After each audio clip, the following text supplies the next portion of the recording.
आप बताइए, इस तरह की महंगाई में 9,000 में किसी का परिवार चलेगा? वो मायके में रहे कि ससुराल में रहे, नौकरी बचाएं या परिवार बचाएं?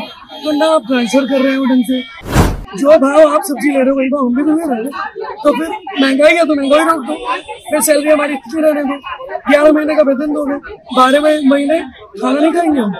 नमस्कार, आप देख रहे हैं लाइव न्यूज़ 24। मैं आपके साथ सरियाब अहमद। इस समय हम मौजूद हैं बेसिक शिक्षा निदेशालय के बाहर और यहाँ पे 27,555 अनुदेशक के शोषण और अत्याचार में धरना प्रदर्शन हो रहा है। आइए जानते हैं क्या है पूरा मामला।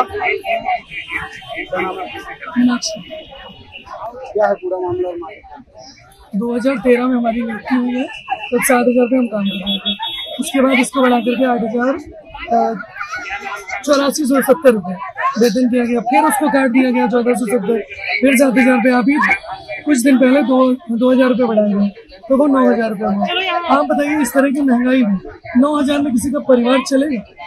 और उन बहनों के साथ ज्यादा समस्या है जिनका शादी के पहले नौकरी लगी, शादी के बाद वो दूसरी जगह पहुंच गई, अब वो इसी वहाँ पर में है, वो मायके में रहे कि ससुराल में रहे, नौकरी बचाएं या परिवार बचाएं?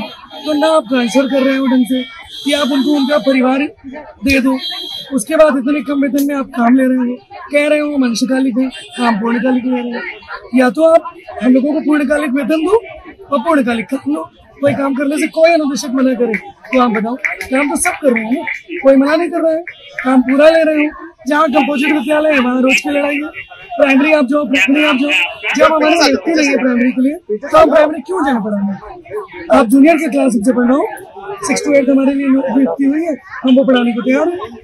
वहाँ परमानेंट टीचर से रोज हाय हाय करो, टीचर तो परेशान करे, कर्मचारी तो परेशान करे, रास्ता चलते। वहाँ बताइए, जो महंगाई बढ़ रही है तो निदेशक के लिए अलग दुकान है या सब्जी का ठेला अलग है हमारे लिए?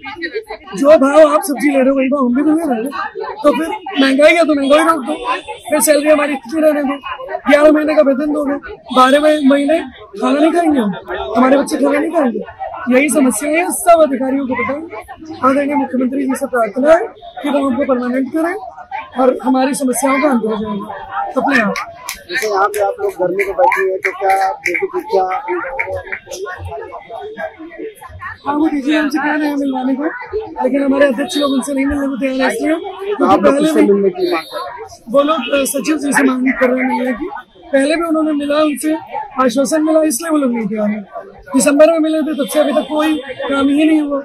या तो वो कुछ उसमें सामने होता नजर आए ना, जैसे इन लोगों की पेंशन बहाल हुई, समझ में आया कि भाई इन लोगों ने संघर्ष किया, काम हुआ, हम लोगों को वहां से उठा दिया, हुआ नहीं कुछ, इसीलिए कोई नहीं तैयार। आगे आप लोगों का इसके बाद अगर आपकी मांगे यहाँ नहीं पूरी होती भाई, जब हम मार करने तो जाएंगे नहीं, अपनी बात सरकार से क्या मांग? सरकार से अपनी बात ही रखेंगे, परमानेंट कर दे, बहुत अच्छी बात है, वरना वेतन के विषय में तो उनको सोचना ही चाहिए। इतने कम मानने में कोई काम नहीं कर पाएंगे, तो हम लोग कर रहे हैं, पता नहीं कैसे करेंगे, हम लोग को खुद नहीं पता। क्या मांगे और ट्रांसफर की समस्या है, उसमें समाधान किया जाए। क्या कहना चाहिए? सर, हम कहना चाहेंगे कि अनुदेशकों को समान कार्य और समान वेतन भी दिया जाए, उन्हें नियमित किया जाए, और जो महिलाएं जिनके बाल बच्चे हैं उनका सहयोग किया जाए, उनका महिला अनुदेशकों का ट्रांसफर किया जाए, अंतर जनपदीय ट्रांसफर किया जाए।